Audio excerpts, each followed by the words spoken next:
Now, I don't think Tom Brady is going to come back and play for the Raiders. I don't think he's going to come back and coach for the Raiders, but I do think that he's going to be involved in hiring the next coach of the Raiders, Bill Belichick. I like it. I like it a lot, actually. I feel like he's having a Jameis Winston type season. I gotta say, we're the only group of sports commentators on this earth that say the phrase Jameis Winston season like we do. We talk about Jameis Winston way too fucking much, man. I'm gonna be honest. Get ready. Class is about to begin with green white dudes coming at you with some heat. Welcome to School of Hot Takes. Good afternoon, good evening, hello, hi. I think that's the bell. Class is in session on another episode of the School of Hot Takes. We are coming to you on a beautiful Monday night before the Monday Night Football game of Texans versus Cowboys. I'm joined by my beautiful hosts, Mitch and Dylan. How are you fellas doing today? Fucking fantastic. I am splendid. Splendid. I don't know. How was your football Sunday, gentlemen? Scale of 1 to 10. I'd probably say about a 6 or 7. A lot of the teams that I predicted to win actually won, and a few of those were actually, I think, upsets, at least the betting lines. But overall, I think it was okay. Not a lot of the games were great, though. I will say that, at least for my viewing experience. And that's what's really what's important is your viewing experience. Mitch, go ahead, Dylan. How was your Sunday? In terms of fantasy, terrible. I suck. I just keep fucking losing. I just keep losing. In terms of betting, I did okay betting, so that was cool. But yeah, no, I actually liked a lot of the games yesterday. I thought they were all like, it was fun to watch some of the teams just beat the shit out of some of those other teams. I actually really enjoyed that. Yeah, it was a good day for me fantasy. I think once this off season hits, we got to start doing more fantasy content because I think between the three of us, we maybe have one good fantasy player in terms of like we each have like 0.3333 repeating good fantasy players. Honestly, I was thinking about this. Out of the three of us, I think the best fantasy player is probably producer Brandon. Hey, yo, I've is been having an going. underrated.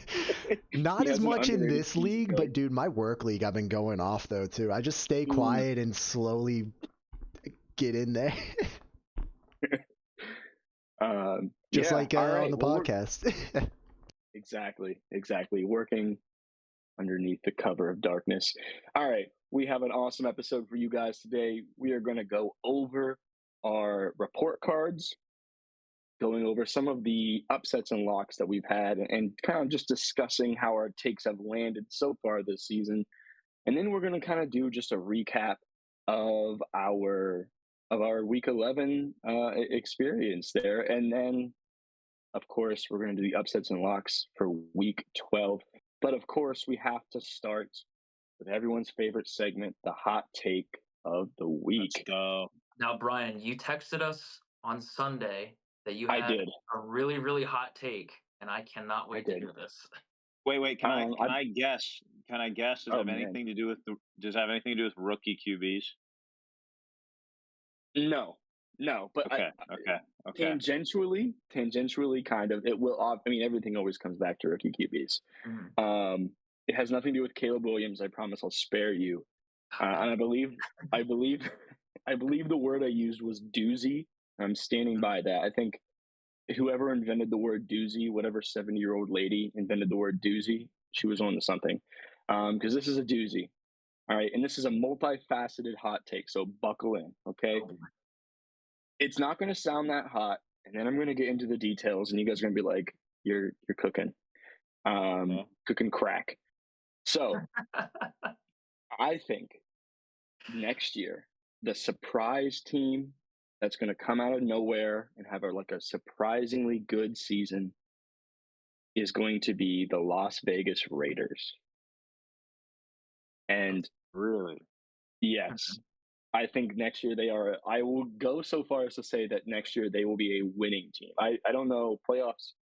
in the AFC are kind of crazy, but I will go as far to say that they will be 8-9 at worst. 9-8 is where I'm kind of putting them right now. And of course, they can fuck this up because they're the Raiders and they like to fuck things up. But here's my plan for this. Here's how this is going to work. Okay. First of all, this is okay. So we all know I how sort of know where this is going, but go ahead. you think you know where this is going. Oh, you Yep. better buckle up, baby. So I don't know if you guys are aware of this, but there's a former player who owns part of the Raiders organization right now. That man is Tom Brady. Now, I don't think Tom Brady is going to come back and play for the Raiders. I don't think he's going to come back and coach for the Raiders, but I do think that he's going to be involved in hiring the next coach of the Raiders, Bill Belichick. Now, Okay. I think Bill Belichick comes to coach the Raiders. I think there's a reason for this. First of all, I think yesterday when I was watching the games, something that I noticed is that the Oakland Raiders their defense is ready. In the first half of that game, they were shutting Tua down. They were shutting Tyreek down. Like Tyreek earned every catch, every yard. The run game was slowed down. They're causing havoc in that backfield. You have Max Crosby there, who is obviously a top 5 pass rusher. You have Christian Wilkins, who is a top 5 run defender. You have Jack Jones, who is an underrated cornerback out of Arizona State University, plays really good man coverage, plays really good on defending the run as a cornerback, which is underrated. You have what I'm going to mispronounce this guy's name. Trevin Moehrig, I think, is the safety. Had some really awesome plays, great instincts as a safety, and just kind of playing, floating around there in the back. And I think that defense is actually really, really, really solid in a way that you look at some of these other teams that kind of pop up and kind of surprise everyone. It's because they had underrated defenses, and then you just add a spark plug. I think Bill Belichick is going to be attracted to the idea of this defense, and then you flip it over to the other side of the ball, and you have a pretty decently good young offense. In particular, what position does Bill Belichick really like that the Raiders have a really good young player at? That would be tight end. Tight end. Brock Bowers. I think he's going to make Brock Bowers look like an absolute freak. I mean, The quarterback situation. like that, but like, Well, yeah. Well, even more like right. I know what you freak mean. is a bad word. Freak is a bad word. What I meant to say is like a Hall of Famer. Like I think he's going to turn him from really good tight end to like this could be the best we've ever seen. Now the quarterback situation, the wide receiver situation, a little bit rough, but worth noting that one of the receivers for the Vegas Raiders, one of the best receivers for the Vegas Raiders, is of course Jacoby Myers. Played for the Patriots. The Patriots have always taken these players from the Patriots teams and just kind of given them a second chance. There's many, many examples. Jacoby Myers, I think, is the most recent one of like a player who was really good in the Patriots, who the Patriots let walk, and then the Raiders came in, picked him up. I think Bill Belichick is going to be attracted to that defense, attracted to those young weapons, and he's going to come in. I also think that with their first round pick, I think they will be the team that drafts Travis Hunter. Travis Hunter will go to the Vegas Raiders. He'll be used as a weapon for Bill Belichick, both on offense and defense. He'll win at least one of those awards, Rookie of the Year or Defensive or Offensive Rookie of the Year. Lights the league on fire under Bill Belichick.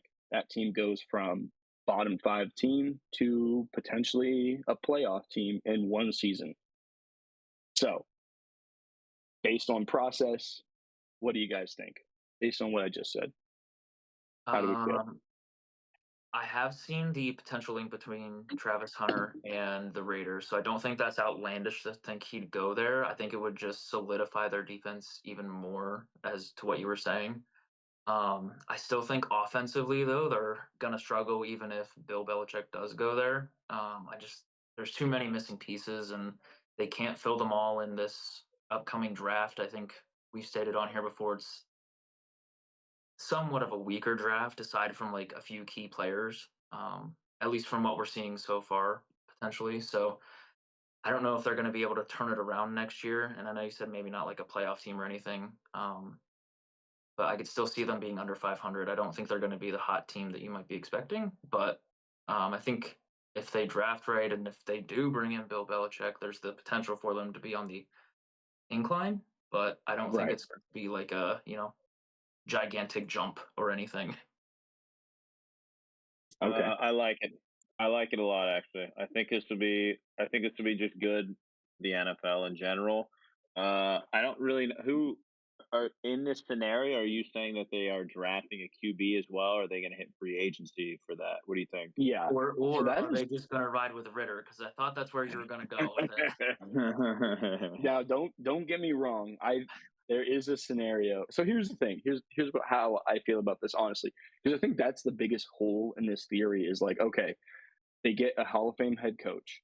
They have a coach. They have a team that kind of looks like it's built to succeed behind that coach. Good defensive line, underrated DBs, good tight end, good young all around offensive line is pretty decent, honestly. They're missing a quarterback. The way that I see it is that they have three mid level quarterbacks on the roster right now that I would probably say all three, if not two, are better than Mac Jones, who Bill Belichick had his last couple of years there in New England. You have Aiden O'Connell. You have what's his name, Gardner Minshew, and then you obviously have Desmond Ritter. I think Bill Belichick can turn any of those guys into a good quarterback. I do think that there is a chance that we see Travis Hunter paired up with Shador Sanders. And I think that the path for that happening isn't that ridiculous because I think you could see the Raiders kind of either take him with the second round pick, which will be a pretty high second round pick, or you could see them kind of move up into the first round and take him late. I don't think that that's crazy. I think if you had Deion Sanders kind of come in, and obviously the headline from this past week is he is going to be involved in the draft process for those two gentlemen, Travis Hunter and Shador Sanders. I think there's one coach that could convince Sanders to let those guys come play. I think that would be Bill Belichick. Bill Belichick will be able to say, "Hey, these guys are going to be stars under my system. Let me work with them." And if there is one coach in this league who can turn Shador Sanders into an NFL starting caliber quarterback, it might be Bill Belichick. The thing is, though, they'd have to give up a lot of trade capital for I just don't those think two so. players. Because for just those two players, yeah, probably. I I mean, mean, the, like the I said, Raiders are fighting for a top 5 pick of this right now. So I mean, they could probably get one of them, but they'd also have to trade up and give up a lot, whether it's future trade capital or key players that they have now, which I mean right, is looking defensively right. And for their main moment. So And Shadur's projected to go 1 or 2 right now. So I don't know about yeah, that. yeah, it's I don't think that's going to happen. This is like I think by the time we get to draft season, Fedor is going to kind of look more like the Bo Nix or the Michael Penix of this draft. I just don't think that there's any way like Cam Ward, Quinn Ewers, Dylan Gabriel, like those quarterbacks are better than Shador Sanders right now, just as Oh, raw no prospects. chance. No chance. No. Have you watched the Colorado game at all, though? Have you watched? Yes, he is You not. can't. He's not that good. He is absolutely. He's better than Quinn Ewers by far. Quinn I is like Quinn. terrible. Just yeah, I I know like you Quinn. like Quinn. Yeah, but he doesn't make good decisions, and he's been benched for Arch Manning already more than once. Well, that's Cam not fair Ward. because it's Arch Cam Manning. Ward plays hella lazy. Cam Ward just sits back there, throws off his back foot, just goes woo, and hope he gets it. And he's had to have what, like 10 fourth quarter Okay. comebacks because he plays really bad. Shadur's killed it this year. He's absolutely destroyed. He's definitely the number one QB prospect right now by far. He In like yes, he in might all rank. he might be that guy, but I think that there's something to the fact that I don't think that he will go that high for a couple of reasons. I do think Deion Sanders is going to step in and teams are going to shy away from him. I think right now you're looking at the first overall pick going to probably the Giants. I don't think Jags right now. Deion Patriots. They have, Who? no, they have Jags. They have Travis Hunter taking the Jags, and then Shadur going to the Giants. I don't know about that. I don't think Cam Ward. I mean this is Cam me, Ward to the obviously. ugh. That doesn't even make any sense, but okay. I think whatever quarterback you want to end up on the Raiders. I think Shador Sanders was a bit of fan casting by me because I'm pretty low on him as an NFL prospect. College is, you know, whatever. Bailey Zappi was like the best quarterback of all time in college, and he's a practice squad guy. Like, I don't know. Yeah. I'm not as high on Shador Sanders as everyone else is. He will probably get drafted in the first round, but again, whether he comes out and he's immediately on fire or not is whatever. Whatever quarterback you think the Raiders could get in the second round or by trading back into the first is where I think they'll go with that. Hear me out. Drew Aller. No. I think if he's smart, Drew Aller should stay another year because he doesn't stand a chance. I know. Yeah, I think Drew will stay another year. That dude, I liked his arm when he was like, we're getting way off topic here, but I like Drew Eller's arm compared to Sean Clifford's. And the more I watch him, the more I'm like, this dude does not have an NFL arm either. Like, he's better than Sean Clifford, but like, what a low bar. Yeah, I've seen sparks of it, and when he ran, like in the first half of the Ohio State game, when he was running everywhere, I was like, okay, now this is something. He's a little bit of a dual threat. Here we go, and completely shit the bed, and then just shit the bed. Yeah, he's an interesting quarterback. If he comes into the draft this year, he'll probably end up being like a 6th or 7th round guy. Like, I don't think he's going to be super great. I would probably take any of the 3 quarterbacks on the Raiders roster right now before I take Drew Aller. Again, whatever quarterback you think they could end up getting. 4 drafts now. 4 drafts, and Travis Hunter is. Everyone thinks he's just going to the Jags. So I guess that's like everyone thinks that. So Travis Hunter to the Jags apparently. You know, again, and it's a situation because the other thing is like I've heard Bill Belichick kind of not mocked, but projected to go to the Jags after Peterson's Which fired. I could see too, yeah. So I don't think that's a good spot for him. I really don't. That's a defense that is completely. There's no good young pieces on that defense. The offense, obviously, I think everyone is like, oh, he'll have Trevor Lawrence. What could he do with Trevor Lawrence? I don't think Trevor Lawrence is the kind of quarterback that Bill Belichick wants to take and turn into next Tom Brady. I like that. No, it's probably a fair take. So going back to the Raiders, though, I think their main focus. I don't even know if it's going to be their main focus, but they need to get like a wide receiver because I know you said they have Jacoby Myers and who else did you say? Trey Tucker or someone, but Brock Bowers is their WR1 at this point. Essentially, yeah. Which yeah, you shouldn't have your tight end being your WR1 and outperforming your best wide receiver by 3 times. Like last game he had 3 times as many catches and yards as your WR1. Like that's embarrassing. And yet, Bill Belichick on the Patriots, he had one guy. Receivers came, receivers went.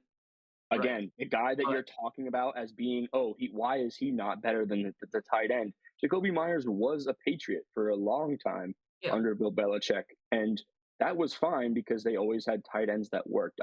What I'm saying is, obviously, do they need receivers? Yes. Receivers you can come by very easily. And obviously, like I said, I don't think that the Raiders are taking a quarterback number 1. I think that they take Travis Hunter. I think that there's a world where that happens.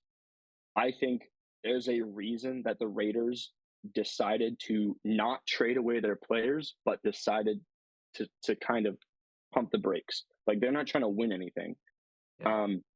But I also think there's a reason why Max Crosby, we talked about it in, the group chat. Max Crosby, the trade offer that was on the table for Max Crosby is absolutely ridiculous. Like, that is a trade where if you see that, you're almost automatically pressing go unless you're thinking he's a piece of a championship team. And I think the Raiders are not going to sit back and say, okay, let's just take whatever mid quarterback falls to us, whether it's Quinn, whether it's Cam or Shador, whoever the quarterback is that they end up getting. I think that they try to make a bigger splash. I think that's why they bring in Belichick, because I think that they want to take this from 0 to 100 real quick. I don't know. I can see that, though. I can see that. I definitely could see that. And I haven't seen to take overall. Take yet. Yeah, it's not bad. And the Tom Brady, Bill Belichick connection, like how amazing. People are going to eat that shit up, dude. People are going to really eat that shit up. Mm-hmm. Yeah, no, I agree with that. That's why I was saying that I think it's going to be good for the NFL in general. I think that would be huge. So that was my doozy. I sat there and I was like, maybe this is just me playing Madden in my head. And I'm building like the ultimate franchise, and I'm like, all right, I'm bringing Bill Belichick.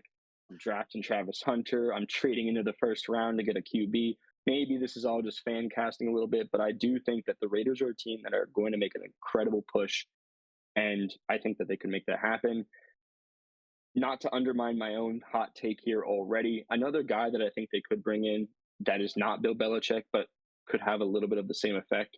Mike Vrabel is another guy that teams are looking at as a head coach. He's another Patriot, Tom Brady connection. Right. I think that sort of changes what the Raiders will end up doing, but I think that's another guy I could see them making a huge push, because clearly Antonio Pierce is not him.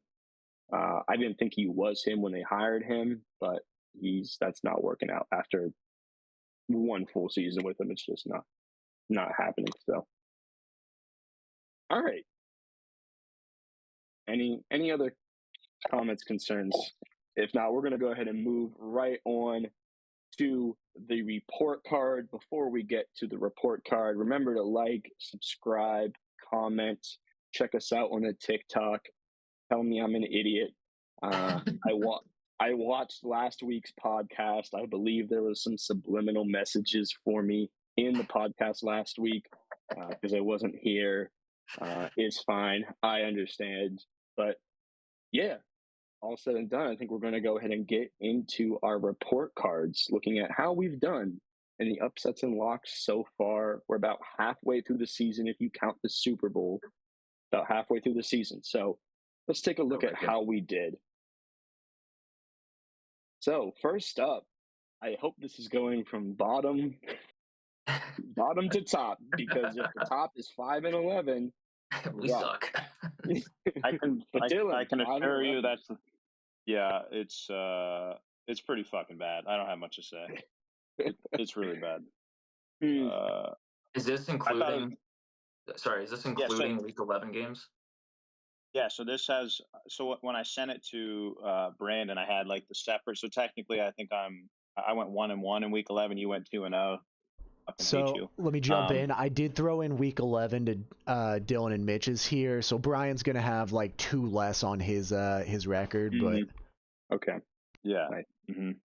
Yeah. So to look a little bit better, but yeah, no, I've been pretty bad. I keep trying to pick these like big ass upsets, and they're just not working. They're just not working. Like, your locks are apparently doing bad too.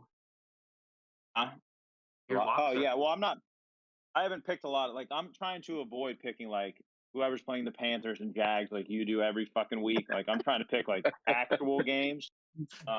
Yeah. So I will say when I went back and looked, yeah, his is inflated. Mitch is super inflated because he's picked the Panthers and Jags and whoever plays them every week. Okay, I was are locks for a reason. Or Titans. He's picked those 3 every single time. I try to get spicy with it. I was going to say for a while, I was wondering if Dylan understood what the game was, because he will always be like, oh, okay, he'll pick some crazy upset and be like, all right, that's my lock. And okay, now I got to pick an upset. It's like, you could have just picked that for the upset. Like, you didn't have to pick an upset for your lock. I go for big spread. I did it last week too. I went my lock, the Steelers over the Ravens, and that was I got that as my big win. Nice. Yeah. So yeah. You guys are much better. You guys are so far ahead of me. It's ridiculous. All right. Let's take a look at next on the leaderboard here. Mitch, 10-6. Well, that is pretty good. It is kind of inflated because my locks, I'm trying to pick, the games that are going to end with a correct result. Like, I'm not gonna pick some wild ass game like Dylan does. But I will say I got both of my games right this past week. I picked the Vikings over the Titans as the lock, and I picked the Seahawks over the 49ers as the upset, which I went against Brock Purdy. So I'm happy with it. Yeah, that was good. That would have been my pick as well, honestly. Probably for different reasons. Probably because I think Geno Smith and DK Metcalf are like one of the best quarterback receiver duos, and I don't like Brock Purdy. Well, but that was an upset. Dylan and Dawson were a little not on board with It's that pick, I should say, it's because it was at San Francisco. They're just No, that was better than Dawson. It was Dawson. I was on board. I even did Oh, another okay. pick 'em. Yeah. I was on board. oh hey 100%. hey listen, I don't want to take Mitch's side on this, but I do have a clip clipped out for a short where Mitch picks the Seahawks, and then Dylan, you say, the 49ers are 7-0 against the Seahawks in the last 3 years. That is And true. But you can see it in our pick'ems, Mitch and I's pick'ems. I picked the Seahawks. You can nice. look at it. You can look at You it. weren't aggressive about it. You weren't aggressive. Mitch, that was a good pick, though. I got to give you your props. You didn't just pick whoever, probably because the Panthers didn't play this week, honestly. That's right. I had to pick someone else. I just It was a good pick. It was a good pick. Gino he hasn't done it, dude. He was like 0-7. He was really pissing me off. Yeah, maybe it's about time to have the Geno Smith conversation, but I don't know. Going forward, I will say I'm going to try and venture out with my picks here just to get a little bit more spicier. Yeah. Well, no more. You're not allowed to have Jags, Titans, or Panthers. You're not allowed. Oh boy. All right, I'll see what I can do.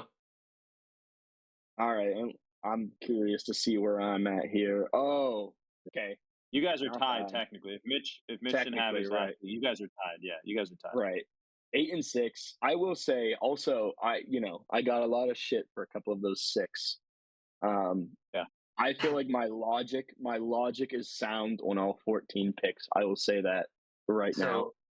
A lot of the feedback early on when we were doing this from one of our viewers was for like 3 weeks straight. It was like, Brian always picks the wrong upsets and locks. What is he doing?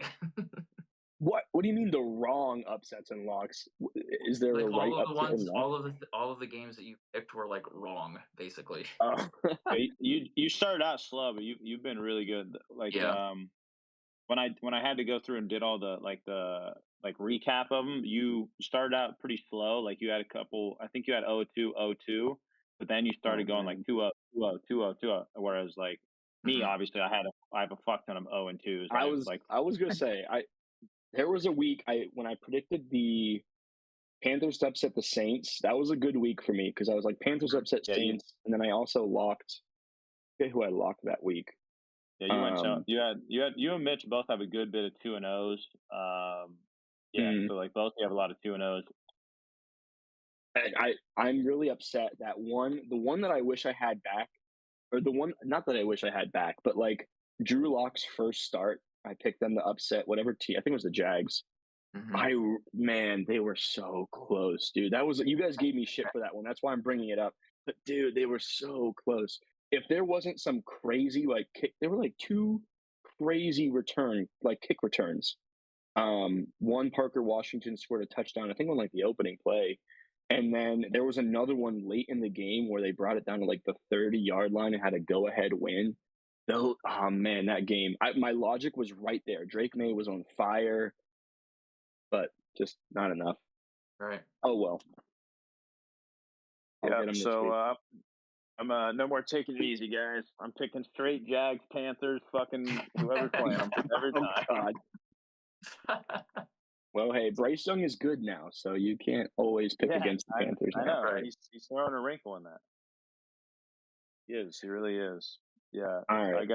I'm gonna close the gap though. By the end of the season, listeners, hear me out. I'm closing this gap. Always talking about the gap.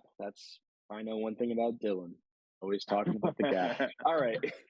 Let's go ahead and move right on to our Week 11 recap. I went ahead and picked some games that I thought were interesting. Obviously, you have the 2 huge games, Ravens, Steelers, Bills, Chiefs. I felt like you guys were going to want to talk about the Bears-Packers game. So I threw that in there. The one game that I really did want to mention, and apologies to producer Brandon, who does a great job on all these graphics. I kind of forgot about the Thursday night game, which I felt like was probably a game that should be talked about. Commanders, Eagles. Maybe we can get to that sort of at the end if we've got time. But Packers, Bears, what are you guys' thoughts? Caleb Williams did much. He looked a lot better. I like the new offensive coordinator. I think they simplified everything. I think they're kind of learning that he maybe just isn't where everyone thought he was going to be, and maybe they should just simplify him and treat him like a rookie QB, which makes a lot more sense. He took a lot of his first reads. He moved around the pocket and actually used his feet. He looked a lot better. I thought it actually went pretty solid. If it wasn't for his shitty ass kicker, they would have won the game. So I mean, honestly, he played pretty well. And the Packers, honestly, I was a little disappointed with that. I didn't think they played a great game at all. The rushing attack was kind of like it didn't look good. I think they finished with less than like 70 yards rushing total, so it seemed a little lackluster. Jordan Love, he makes one great play, and then he makes a terrible play, and then he makes a great play. He hasn't quite hit his stride yet like he did last year, so I'm a little confused by that. But no, hats off to Caleb Williams there. No, for real. Yeah, he didn't do too bad. I will say they are relying more on their run game, I'll say. Yeah. Especially compared to last week. Like last week they only had 20 rush attempts, and then this week they had well over 30. Like it was just a different type of offense for the Bears. And I think that'll help take a lot of the pressure off Caleb Williams as well. Yeah. I mean, to be fair, it was a lot closer of a game, so running the ball was more of an option compared to like only getting 3 points last week. But still, I think that if they can continue to utilize both rushing and receiving for Caleb, it'll benefit him in the future. I still think he needs a lot of work. And like Dylan said, sort of just treat him like a rookie quarterback, hit the first read, recognize what's coming in the pocket, like learn how to do that better. And then I think we'll see a lot of progress if that's how they're treating him and that slow progression, I think. Yeah, that was one thing about this OC that people had kind of talked about coming into this week. Was that this OC loved to run the ball. He loves like zone runs and all of these kind of pass option plays. And that was something that Caleb, coming out of college, was very adamant about. I don't run that. That's not the offense I run. I run shotgun snap. Let me sling it. Let me make something happen. And I think it's a moment of maturity for Caleb Williams to be like, you know what, that's just not working. Let me trust NFL level coordinators and coaches and figure out what's going on. And yeah, I think like clearly he was better than he has looked in the past couple of weeks. I think his confidence kind of went up too. And it was a needed game for the Bears to win in order to kind of make a playoff push. So I'm a little bit upset that they're not going to make it this year, but you have to be happy with Caleb Williams taking good coaching and playing much better than he's played the past couple of weeks. Right. Even though the Bears lost this, I think Caleb is taking this as a win for himself personally. Like, even though he didn't have like a passing touchdown or anything, he just looked so much better in this game, especially against like a division rival than he did last week or even some of the other weeks in the season so far. Like, this is just like there was first 10 games and then this significant improvement from those. So yeah, there was a time I was watching Red Zone and there was the scrolling bar came up, and there was a time where I want to say it was after the first half of all of the 1:00 games, Caleb Williams was in the top 5 rushers. Yeah, he like was 70. I think he had at that time he had 60. He was the number 2 rusher with 60 rushing yards on like 6 or 7 attempts. And it was really exciting for me to be like, okay, I've known since he came into this league that he's an athlete and that he's been able to escape the pocket. The one thing that has been really biting him on the ass is that when he escapes the pocket and does all that fancy footwork, he just throws it just randomly. Like, I feel like sometimes he just throws into triple, double coverage, whatever. And to see him kind of do almost like a Mahomes move where it's like, you don't know what I'm going to do, and watch me just run it up the gut. Because that's like a lot of his runs kind of look like quarterback powers, where he was dancing around, evading, and then he just shot right past the center and kind of took it up the middle of the field and slid. It was really fun to watch him do the Hard Knocks. I don't know if you guys have watched Hard Knocks this year with him, but they did the quarterback water slide where the quarterbacks all did like the water slide.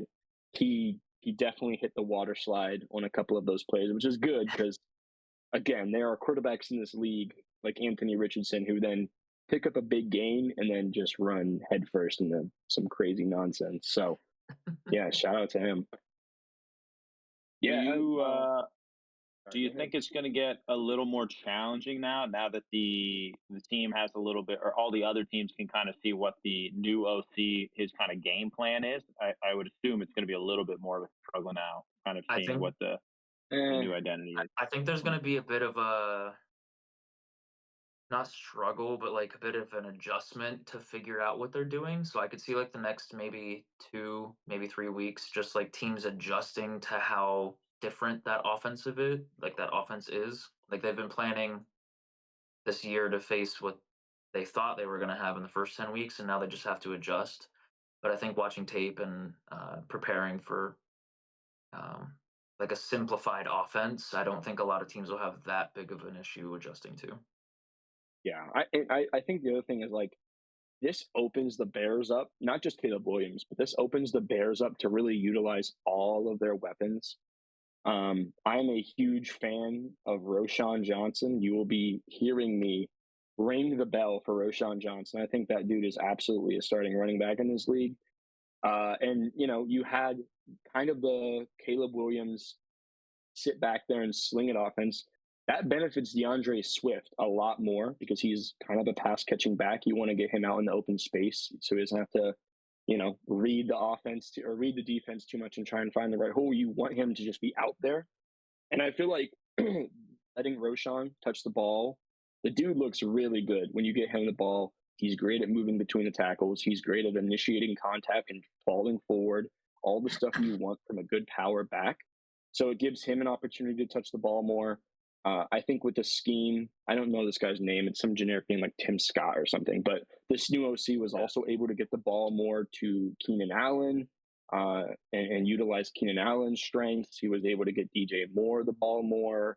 And even Roma Dunze looked like he got some good targets, some good end zone targets. I don't think he hauled any of those in, but this is a good start for all those weapons that the Bears have and that they've tried to build around Caleb. And they just weren't able to do that because the offense was catering too much to what would make Caleb and the offensive coordinator comfortable. And that's just not what's going to be successful in the NFL. Right. You got to have that flexibility from the players themselves to trust in the coaching. And I think we're sort of seeing that change from Caleb right now. It might be a slow change. I don't know if it's going to be, you know, immediate, but if it's based on this week, I'd say it looks promising. Yeah. Yeah, if you ask me, last week when he went against the Patriots, and it was also a very shitty O-line, and he looked even shittier than Drake May on the other side, who has a shitty O-line. Then I would have really roasted you on here because you were always saying about the O-lines. Well, it was 2 shitty O-lines, and Drake May outplayed them without a fucking blink of an eye. And you know, I sort of think that Caleb, you know, not to spend so much. I hate when podcasts talk about the losing team because they're more interesting than the winning team. So we'll move to the Packers briefly here in a second. But I think there is something to say about Caleb just being kind of down on himself, like really not having confidence, because he's making all those plays, and it's frustrating to make those plays and you're still kind of fucking up. To feel like you're doing everything you can and still fuck up. And I think the moment that really hit him was when he got his OC fired. I think that's a huge wake-up call to him that, like, okay, what I do on the field, regardless of how I feel about the plays, whatever, like, this is affecting other people's livelihoods. Like, other people's jobs are on the line because of me. And a lot of people's jobs are on the lines because of him. And so I think it was more of a thing where it's like, I can't feel sorry for self. I need to pick myself up and I need to play like a quarterback in the NFL. I need to stop playing like Caleb Williams for a minute. And I think what this does is, you know, this makes me really excited for next season for Caleb, because I think this happening mid-season is going to give him an opportunity to kind of work through his demons. Next season, he's going to be able to pick himself up. And I think he is going to really, really, really jump. He's going to really jump from where he's at right now. Obviously a low bar to jump over, but, you know, I still think he's the best quarterback in this draft class. I think he will take a leap over Bo Nix and over Jaden Daniels next year. I think he'll really start to show why he was picked number 1. Yeah. And in terms of the Packers, I mean, I'm underwhelmed. I really am underwhelmed. I think they're the most underwhelming team that will probably make the playoffs Right. because it's that time of the year and they're winning all the right games. But you know, They're gonna get in as like they're the tough. 7th seed though, which is at least manageable. Like to watch it, Yeah. I'd say. They're tough to watch. They're tough to watch sometimes. It feels, you know, ironically, it feels a little bit like the Raiders from the past couple of years where it's like Mhm.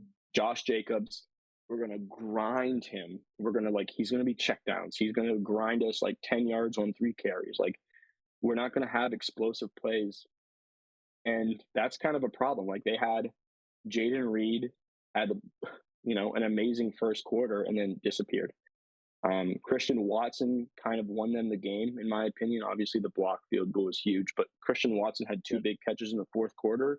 Outside of those 3 plays that I just mentioned, like Reed's touchdown and Christian Watson's 2 big catches, the offense was Josh Jacobs getting like 2 or 3 yards a touch or whatever. Like it's an ugly team to watch. I'm underwhelmed. I think almost any other NFC playoff team could come into their house and wax them, and that sucks for Packers fans. But you know they did not make enough moves in the offseason and before the trade deadline for me to get excited about them in any way. Mm-hmm. Yeah, no, yeah, I don't have much more to say about them. Yeah. All right. Here's a game I know everyone on this call watched. Ravens Steelers. Mike Tomlin masterclass. What do you guys think? Yeah, I'll go. You go ahead, man. Go ahead, don't you? I think this probably obviously we're all Steelers fans here, so but I will say I think the Steelers we got incredibly lucky. Right. We didn't score a singular touchdown. We managed to watch our quarterback throw maybe the worst pick the entire season. Just the stupidest play I've ever seen. Vintage by a veteran, Right. quarterback.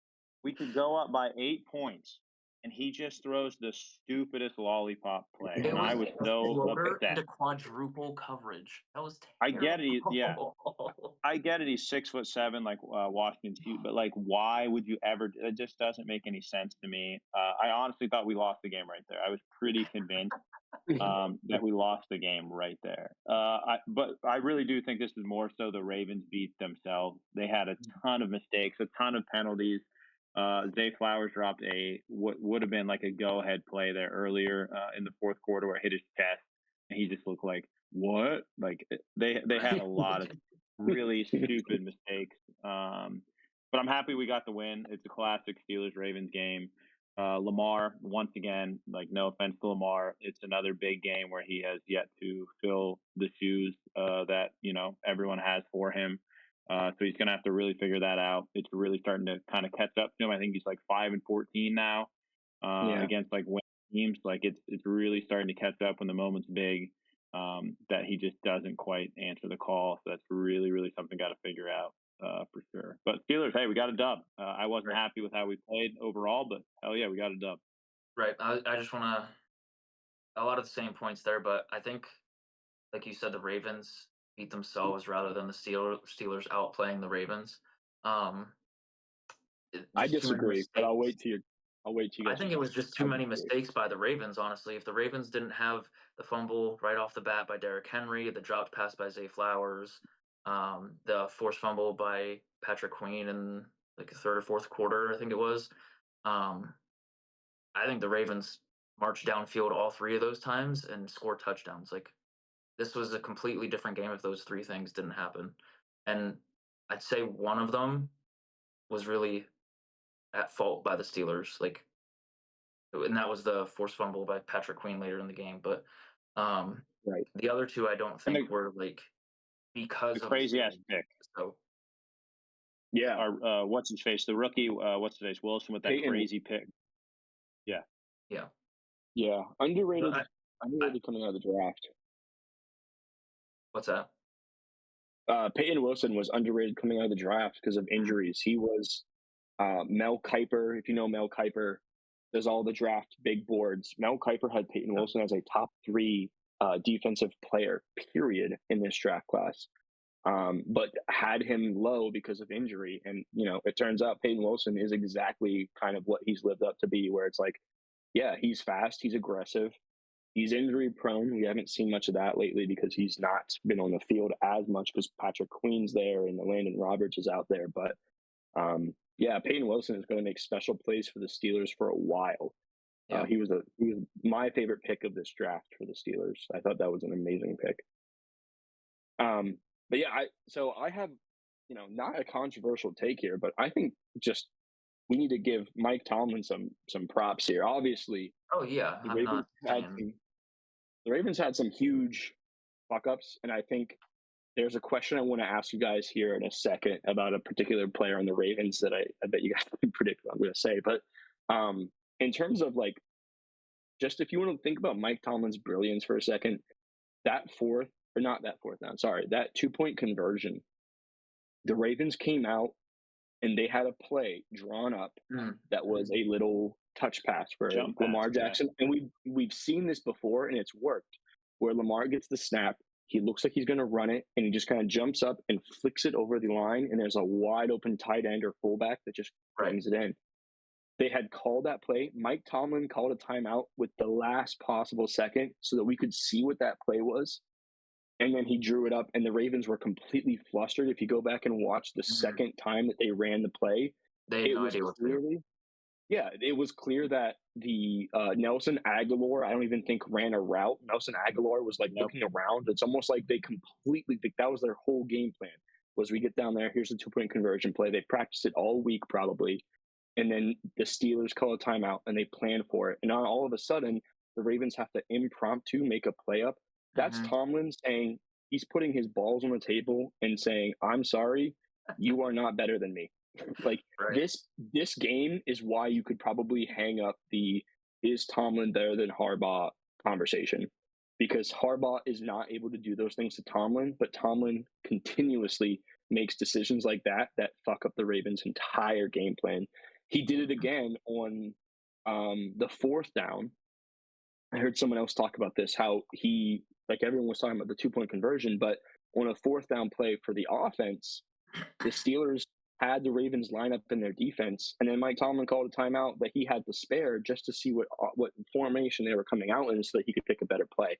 That shit right there, that is 10 out of 10 coaching, coach of the year type of stuff. We talk about the Campbells and the Quinns, those guys who are taking poverty franchises and turning them into something incredible. Tomlin needs some respect on his name, because this dude is taking a team that nobody thought was going to win, and he's beating a Super Bowl contender. What does that make us?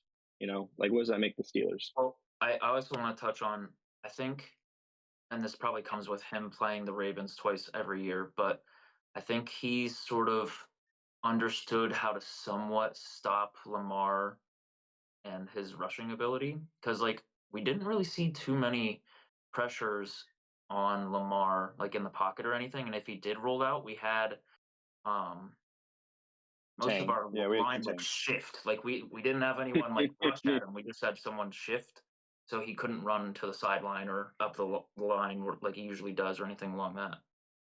Yeah, and that's I believe that's what they call a stunt, where they're not rushing, but they're kind of taking a second and just adjusting, and then that way the quarterback can't take off and run, because the defensive line is kind of sitting there. And when you have a defensive line as good as the Steelers, you're not going to want to run if they're stunted.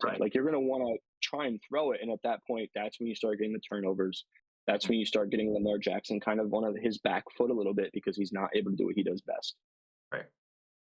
Yeah, I think I just kind of I think we always kind of just take for granted, Mike Tomlin's going to be Mike Tomlin. I kind of just always expect him to make the best call. He's always going to do that. It just seems like, at least in the last couple of years with the Steelers, we don't do very good at beating the teams we should, or even in these close games. This is the first time in a while in a close game where I feel like the Steelers have really played and actually played well in a game all the way to the end. I feel like sometimes we play good, sometimes we don't.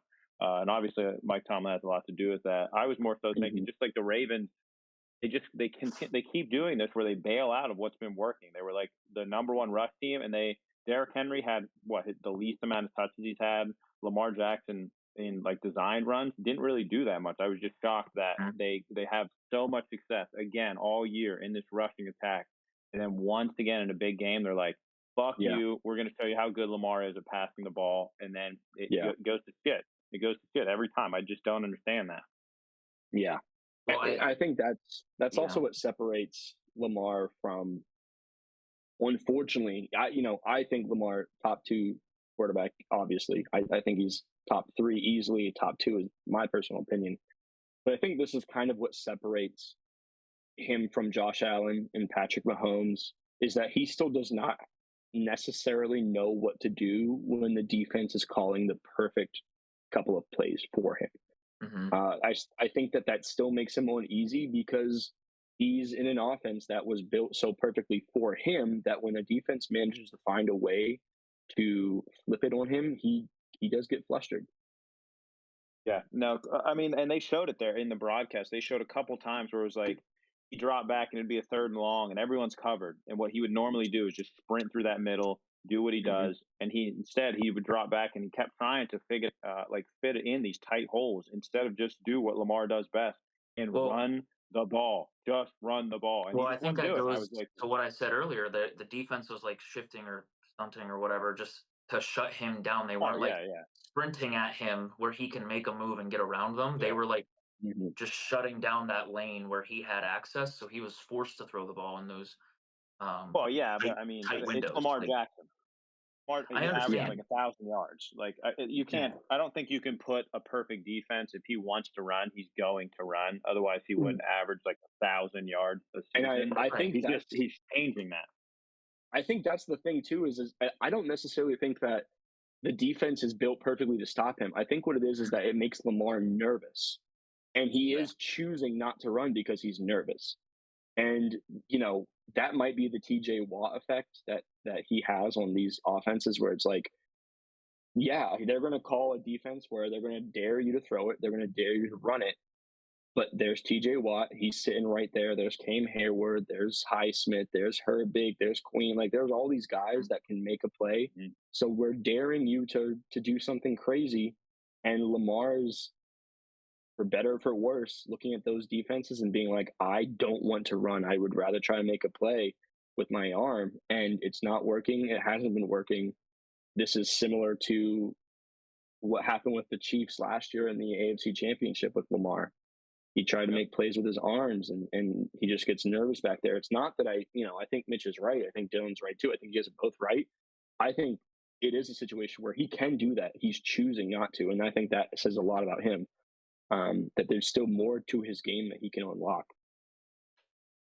Yeah, I think that's why I would have to, especially after watching some of these big games that Josh Allen's been in and some of these big games that Lamar's been in. I think, like we did our QB ranks at the beginning of the year, like I think I still have Josh Allen number 2. Like I just can't, until Lamar proves that to me that he can do this, not just in the regular season. Like I have to. I mean, Josh Allen played an insane, incredible, perfect game last night. Like he played his ass off. Like that's what, if you're going to be the number 2 QB in the league, like that's what I'm thinking of. Like in these big games, you're stepping it up. You're doing the big play. And he did exactly what Lamar should have done. Like he ran and scored a game-winning running touchdown, which Lamar probably, if you go back and look, he had those chances. And you know what? That would have been a great transition if I still didn't have one question for you guys. So obviously, last thing on the Steelers-Ravens game before we move on, because I want to talk about that play in particular, Dylan, for the Bills game. But Justin Tucker missed 2 field goals. My question, not my question, but yes, probably. My question to you guys, Justin Tucker, is he a Hall of Famer, yes or no? Yeah. Probably, yeah. Okay. I think his legacy it's too much now. I think it's too much. Unless he rides this out like he did this year, and he does maybe another year where he's just missing so many kicks that he normally does, that could have a negative impact. But when you say like great kickers, he's like top 3 that come to mind. Like it's just like, oh, Justin Tucker, yeah. I was just curious because it I was confident in it. If you would have asked me at the beginning of the season, I would have said Justin Tucker, easy Hall of Famer. This season, he's just having his worst season ever. And it started to creep into my mind where I'm like, how good do you have to be as a kicker to be a Hall of Famer? And I'm starting to waver. You know, I'm from the area, so I see him do all those corny ass Royal Farms commercials. Goes over everybody's head in the group chat. But this dude is always like drinking coffee and eating fried chicken on Royal Farms, and I feel like that has something to do with it. So he's gonna turn it around, or he's gonna get roasted in the city of Baltimore. Man, that's all I gotta say. It reminds me of what's his face, the guy the Patriots had for the longest time, Gostowski or whatever the hell his name was. He was so good, and then and he just started going down. Like Brady's last year or two, he just started missing everything, and like all those game-winning drives that Brady would do, they started to lose those games. He started missing, and that kind of reminds me of this. I mean, that would have been a really. I mean, Ravens probably would have won if he would have made those 2 field goals. Like that's kind of been a big deciding factor. Yeah, no, 100%. All right. Second to last game, hopefully, Bills Chiefs. We're going to touch on this really quickly. But yeah, just to get into, I think you could summarize this game down to that play that Dylan just talked about, the takeoff and run play. I thought it was really interesting. 26-yard rush touchdown. I know that I listened to Josh Allen's post-game conference, and one of the things that he said was that the Chiefs called the perfect play. They were like, we had a play dialed up for that situation, and they had something for it. And I think that I haven't seen a lot of people talk about that. They talked about, oh, he's so fast, he's so big, he managed to get through there, he came in clutch.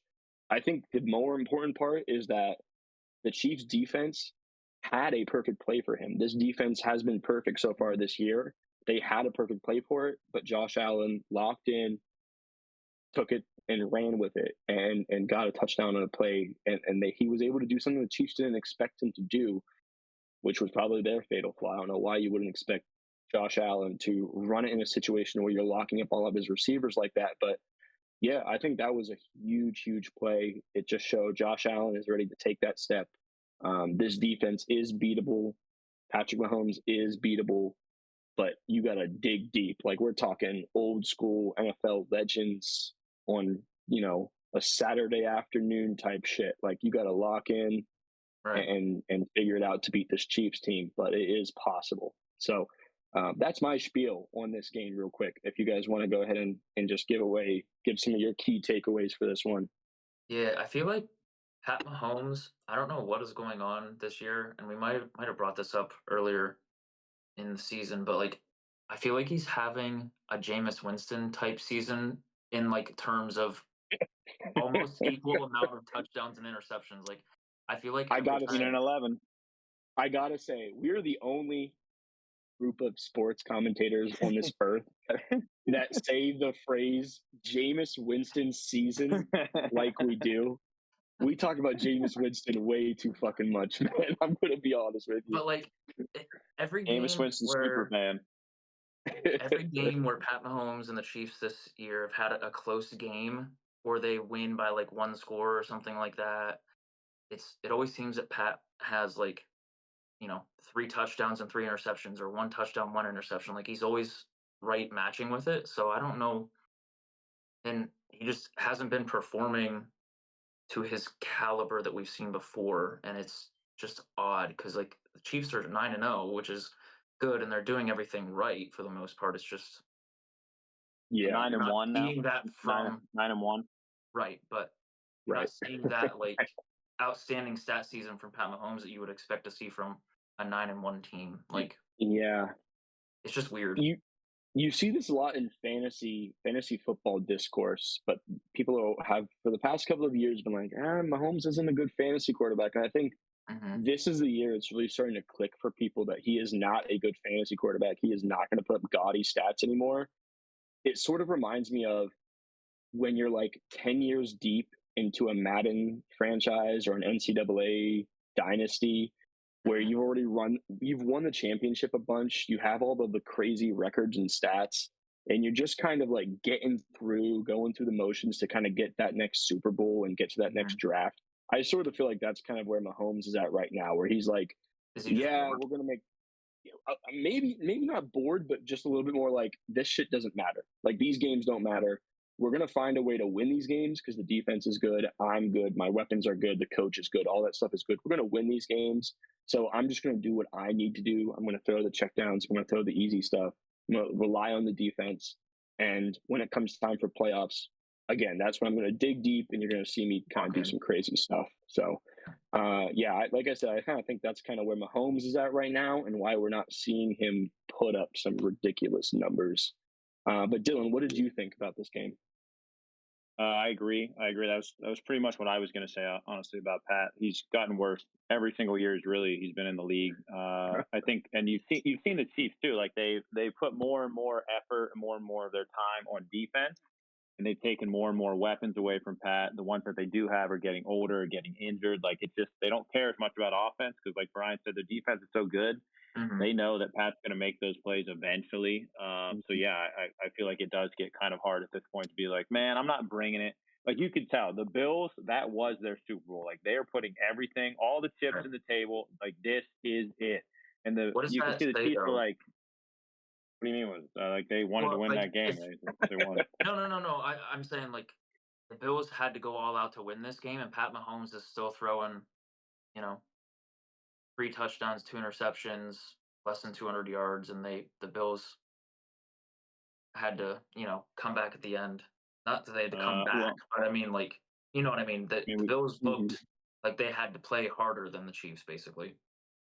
I mean, like I think not in the playoffs, but regular season, the Bills are 4-1 now, or 3-1 now against the Chiefs. Like they beat them every time. Normally, that's just what they do.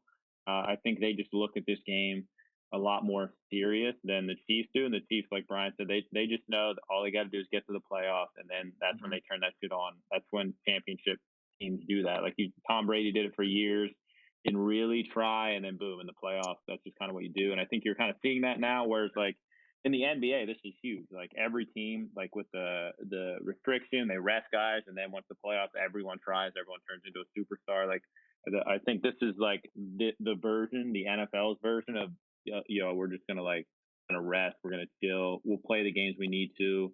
But then when the playoffs come, like that's when we're going to turn on. I mean, when Pat Mahomes and Josh Allen met in the middle of the field, he was like, "Yo, can't wait to do this again in the playoffs," or whatever he said. It was something to that effect of like, "Yo, like they're already looking forward to it." I was a little worried though. I think, like, yeah, the Chiefs didn't bring everything they had, but I really don't think they look good. Like, I think the Bills just looked like a cleaner, better team overall. Like they made the number one defense kind of look shitty. No offense to the Chiefs. Like I don't think they really struggled. Like they first team to put up 30 points in whatever it is, like 30 games on the Chiefs, and they broke all these records. Like they kind of looked pretty effortless. I don't think at any point the Bills were like, "Oh no, we're gonna lose this." Like they were always in control, always in the lead. So like I'm a little worried. I think Pat has been getting worse, but this is starting to worry me a little bit. Like he's thrown 15 touchdowns, 11 picks. That's not at all like him. Right. I think he's getting a little bit too sloppy, a little too Jameis Winston for me. Oh my God. Yeah, I think he needs to rein it in a little bit. Like I already made my futures bet right after this game for the Super Bowl, and just a real I guess teaser. It doesn't have the Chiefs in it, just because after seeing that game, I really lost a lot of faith. And I know they'll turn on to win whatever game in the playoffs, but like I didn't see any explosiveness or anything that I would think was like, damn, that could be a good team. Like I don't know, man. They're winning too many close games, and they're not. Just doesn't look. I don't see what's going to separate. I don't see what's going to turn on. Like Travis Kelce's not getting younger. Pat Mahomes is not having a good season. So yeah, I think there's just better teams in the AFC this year. Yeah. Yeah, absolutely. Like I said, real quick, I just wanted to touch on one game that I didn't mention in our little Discord agenda. I wanted to mention the Eagles Commanders because I feel like the Eagles have kind of snuck up, and now they're probably going to win the NFC East. And I feel like nobody's talking about it. They're now 2 games or 1.5 games up on the Commanders. I feel like people got so enamored with the Commanders, they were so obsessed with them that they've been overlooking the fact that the Eagles probably have the best rush attack in the league. The Eagles have one of the most underrated defenses in the league. They have two rookies who are balling out on defense. They have Cooper DeJean and Quentin Mitchell. Both those guys, in my opinion, could be defensive rookie of the years. They also have a weak schedule upcoming for the rest of the exactly. season. Like, I mean, yeah, some hard games in there, but like, relatively weaker schedule. Right. I think they snuck by though, right? Didn't they sneak by because they were kind of rough in the first couple games, right? Like first 4 games, they weren't great, right? Yes. I believe they started 2-2 or 3-2, something like that. And people were like, oh yeah, they're different. They're not amazing.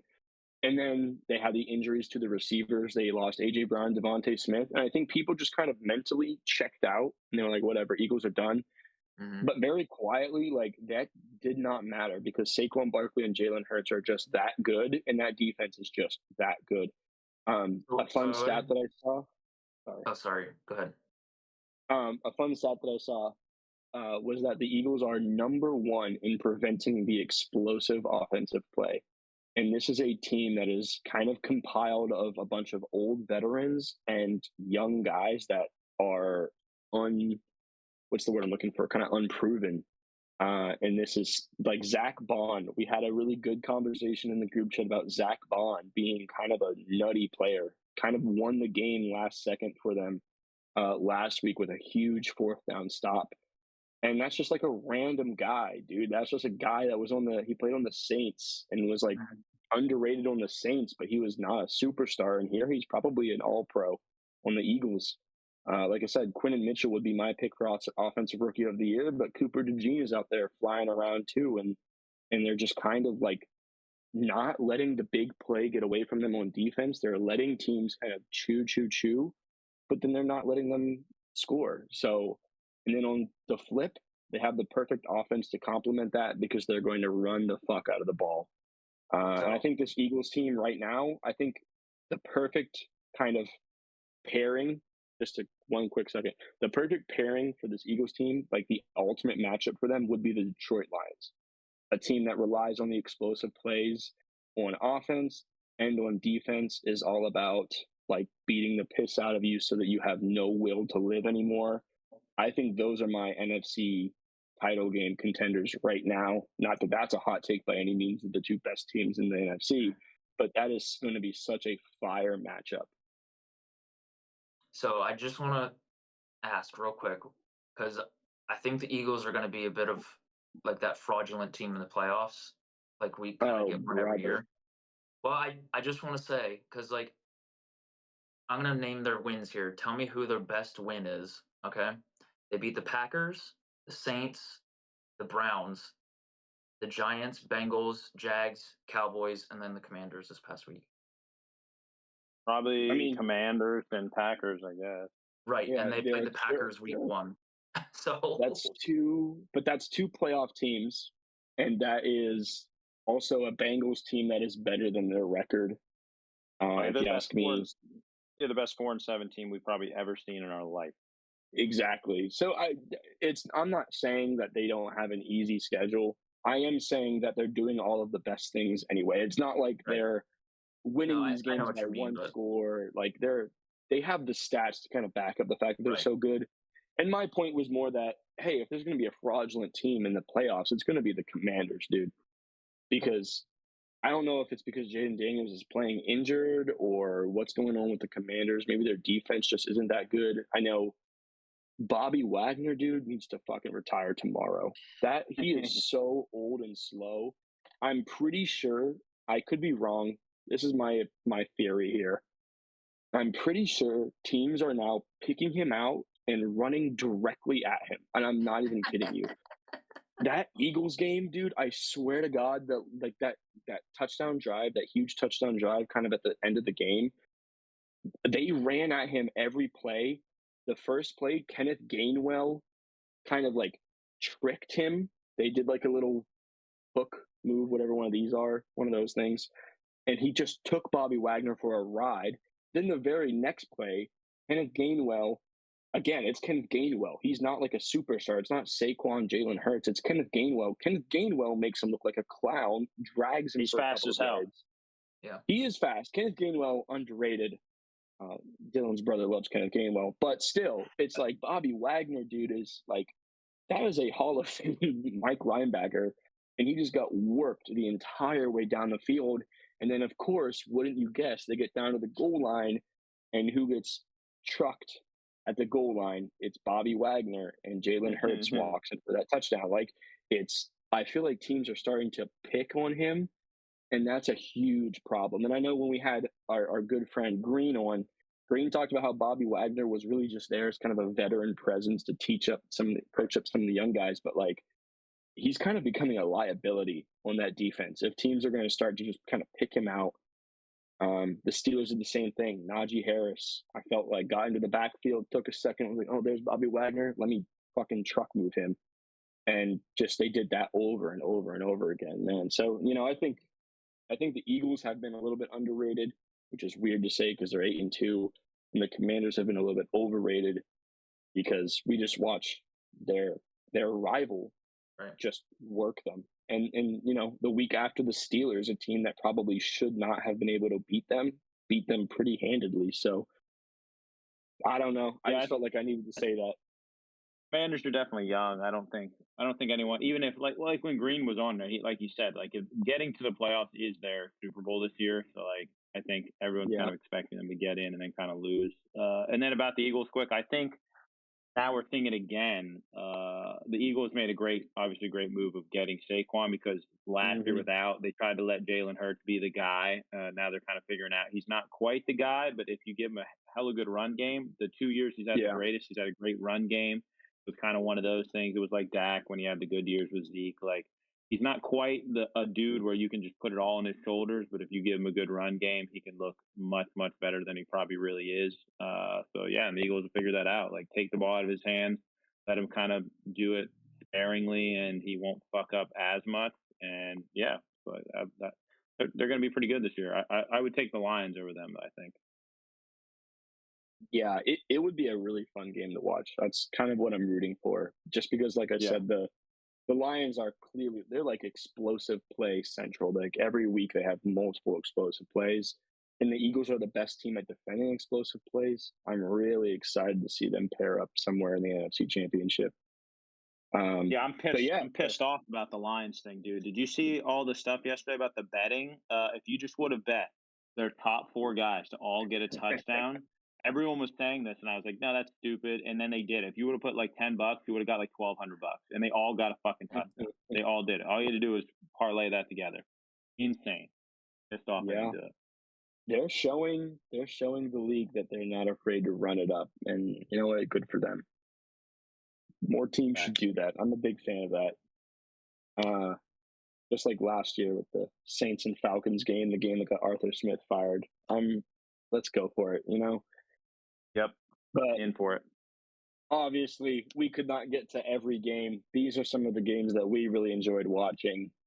Tell us what we missed in these games. Tell us what games you watched and enjoyed. If you say some dumb shit, then we're going to dislike that comment and keep it moving. All right. I'm just keeping it real here. It's late on this Monday night. Do not come to me talking about some Patriots Rams shit, man. I do not want to hear it. All right. Fact. I'm just kidding. It was cool that Puka Nacua puked on the field. All right, we're moving on to the upsets and locks. Some of us have some making up ground to do. Some of us have some leads to extend. Some of us are going to bet against the Panthers tonight, I'm sure. So let's go ahead and hear the upsets and locks. Mitch, I want to hear from you first since you are in the lead. I'm going to let you pick. Perfect. So I'm going to start with my upset. I think Thursday night the Browns are going to beat the Steelers. It's a game in Cleveland, prime time. Jameis is going to get out there, dominate the. You're a fucking traitor. I know, but I just have a feeling the Steelers lost to the Browns last year in Cleveland. I think they could easily do it again. This seems like a trap game for the Steelers. and I could just see them slipping up. It might be a close game, but I think the Browns are going to get them. And then my lock for the week, I think I'm actually going to go the Chargers over the Ravens Monday night game. Wow. Whoa. I know. Okay. The Chargers are good ass. They're a good ass team. Right. The Chargers are equally good this year. I feel like no one's talking about them. But I think the Ravens aren't going to be able to bounce back from the Steelers game like people might be thinking or expecting. And I think they're going to underestimate the Chargers. So I think the Chargers are going to come into this one with the win. I believe it's in LA, so home game for them. And I think with that loss, the Ravens might be looking at like a 5 or 6 seed in the playoffs. Their schedule just upcoming looks a lot tougher than some of these other teams that are ahead of them schedule wise. So I mean, Ravens could win out, of course, but I think they're just going to be having a bit of a tough stretch here, basically. I will say that's a tempting game to kind of pick on. But if there's a team that knows Jim Harbaugh and Greg Roman and Gus Edwards and J.K. Dobbins and all the ex-Ravens that are on the Chargers, it's the Ravens. The Ravens know those guys. Yeah. Ravens light. It's going to be a little bit of a revenge game, but not in the way that you think. It's going to be a Ravens revenge game for, hey, fuck you, Greg Roman. Ravens fans know what I'm talking about. Greg Roman, one of the worst offensive coordinators of all time. So that's going to be an interesting game to watch. I'm going to be tuning in for that one for sure. Right. But yeah, bold move picking them. But I just have a feeling. That's why it's full of hot takes, baby. Right. All right, Dylan, we'll move on to you. Yep, let's go, Mr. 5-11, baby, Mr. 5-11. Easy picks, right, Dylan? That's right. Give me whoever played. Okay, yeah. For my lock, I'm gonna go Chiefs over Panthers. So that's gonna be my lock for the week. Fuck you, baby. I'm going to catch up.